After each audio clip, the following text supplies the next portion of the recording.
দাঁড়াইছি আরে বলো তোমার এই মন শুধু যে আমার দেখি শুধু।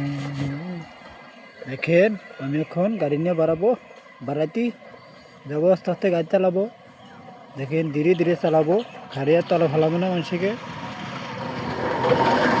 তলে ফেলাবো না, খালি গাড়ি চালাবো সুন্দর সুন্দর করে। আমি এবার চালাবো আস্তে আস্তে। তুমি দেখেন ঠেকার মধ্যে ঘাড়ালিছি মানে, এই দেখেন বাগানে রাস্তার পাড়ে খাড়ালিছি। ওই যে পিছিয়ে দেখা যায় জাংলা, জাংলা গাছ, জাংলা দেখা যায়। এখন গাড়ি চালাবো ধীরে ধীরে, তুমি শুধু মেনে। দেখেন আমি এখন খাড়ালিছি রাস্তার পার, ভ্যান নিয়ে যাবো।